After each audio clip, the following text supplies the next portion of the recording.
ओम नमः शिवाय। क्या काशी के मरण से मुक्ति मिलती है? आइए शास्त्रों का विवेचन करते हैं। असारे खलु संसारे सारमेतस् चतुष्टयम् काश्याम वासः सताम संगो गंगाम्भः शिव पूजनम। इस संसार में चार वस्तुएं ही सार हैं: काशी का निवास, सज्जनों का साथ, गंगा जल और भगवान की पूजा।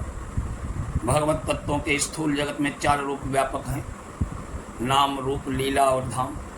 इन चार में से किसी एक का भी आश्रय मनुष्य को संसार के जन्म मरण से चक्र से पार करा देता है। चाहे भगवान के दिव्य का नाम का जप कीजिए, चाहे शास्त्रों में वर्णित उनके दिव्य रूप या लीलाओं का चिंतन कीजिए, अथवा कुछ न करके उनके धाम में ही पड़े रहिए। यह नियम है कि मृत्यु के समय जो अंतिम क्षण में जीव की जो स्थिति होती है, उसी के अनुसार उसका पुनर्जन्म होता है।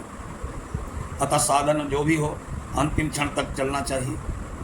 अंतिम समय मुख से भगवान का नाम निकले, अंतिम क्षण भगवान के रूप और लीला का चिंतन हो, या धाम में ही मरे, तभी मुक्ति हो सकती है।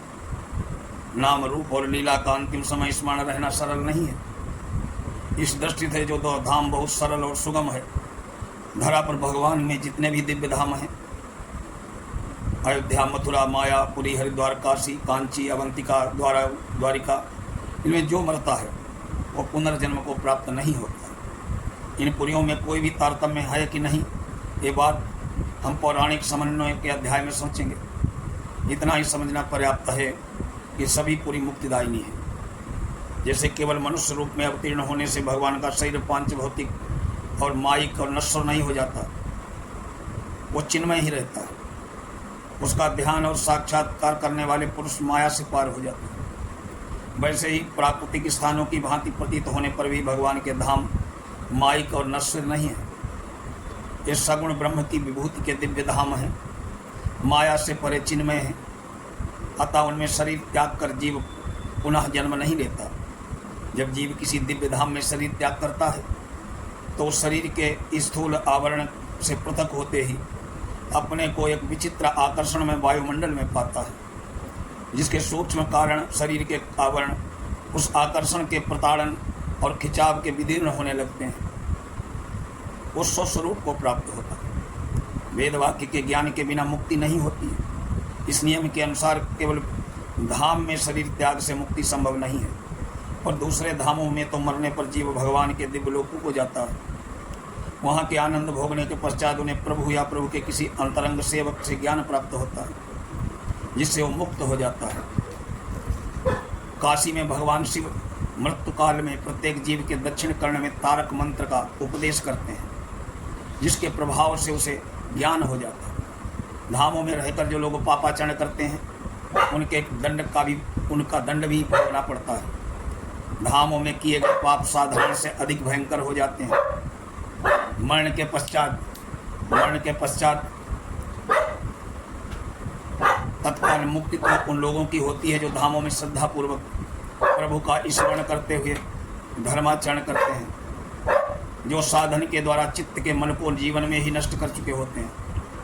जब तक चित्त में संस्कारों का मल है, जब तक उसमें ज्ञान का उदय नहीं हो सकता, धाम में रहकर जो साधना की जाती है वो शीघ्र सफल होती है, क्योंकि अप्रत्यक्ष रूपे धाम का दिव्य वातावरण साधन को स्वयं बल देता है और मलों को दूर करता है।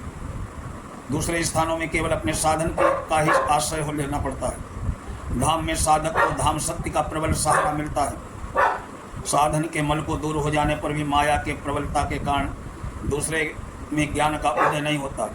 विक्षेप और आवरण बने ही रहते हैं। वे सात्विक योनियों में जन्म देते हैं, पर धाम में मर के दूर होने पर जिनकी मृत्यु होती है, उनके विक्षेप धाम में प्रभाव से आवरण प्रभु के उपदेश से नष्ट हो जाएगा और तुरंत ज्ञान होकर मुक्ति होगी। जो पापी हैं, जिन्होंने धाम में रहकर पाप किए हैं, उनकी एक गति होती है। जो पापी तो नहीं है, पर साधन के द्वारा जिनके मल नष्ट नहीं हुए, उनकी दूसरी गति है पुनर्जन्म। वैसे तो धाम में शरीर त्यागने पर किसी का भी नहीं होता। शरीर त्याग के एक समय काशी के प्रत्येक प्राणी को भगवान शंकर स्वयं तारक मंत्र का उपदेश देते हैं। यदि हृदय शुद्ध हुआ, साधन से मल नष्ट हो चुके हैं, तो मंत्र के तत्काल ज्ञान हो जाता है। यदि हृदय शुद्ध न हुआ तो मंत्र का हृदय पर एक संस्कार मात्र पड़कर उस समय रह जाता है। शंकर जी के तारकोपदेश के अनंतर भैरव जी दंड लिए आते हैं। मलिन हृदय जीवों को वे भयंकर से भयंकर कष्ट देकर शीघ्र से शीघ्र उसके पापों के समस्त फल भोग करा देते हैं। यदि काशी में उस जीव के पाप नष्ट नहीं किए गए तो धाम के प्रभाव से बाहर के पाप तो प्रथम से ही नष्ट हुए होते हैं। धाम में भूल से हुए पाप इस घोर भैरवी यातना से भोग लिए जाते हैं। पाप के फल इस प्रकार भोग लेने पर शिवगण उसे शिवलोक ले जाते हैं। वहाँ के दिव्य भोगों से अल्प समय में ही संपूर्ण पुण्यों का फल भी भोग लेता है। शंकर जी मरण के समय तारक मंत्र का उपदेश कैसे करते हैं, ये जानना योगियों के लिए ही संभव है। दिव्य दृष्टि संपन्न महापुरुष श्री प्रभु के दिव्य रूप का प्रत्यक्ष कर सकते हैं। इन स्थूल नेत्रों से परम तत्व को प्रत्यक्ष करने की शक्ति नहीं है। हमें तो एक ही मार्ग है, शास्त्रों और महापुरुषों के वचनों पर विश्वास।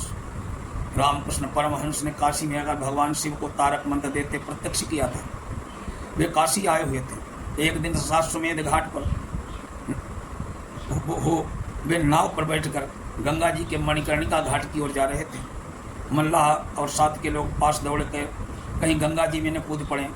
आस आकर परमहंस जी की दशा देखकर वे स्तंभित रह गए। परमहंस जी का मुख तेज से प्रकाशित हो रहा था। उनकी दृष्टि स्थिर होकर घाट पर जलती चिताओं की ओर लगी थी। वे ध्यान की स्थिति में मुस्कुरा रहे थे। थोड़ी देर में परमहंस जी का ध्यान टूटा। नाव किनारे लगा दी गई। पूछने पर गदगद कर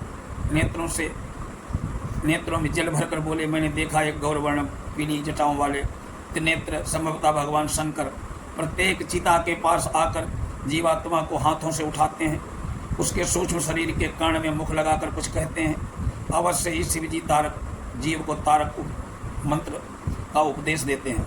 इसके अनंतर माँ काली आकर स्वयं उनके हाथों से जीव के सूक्ष्म और कारण शरीर के बंधनों को खोलती हैं।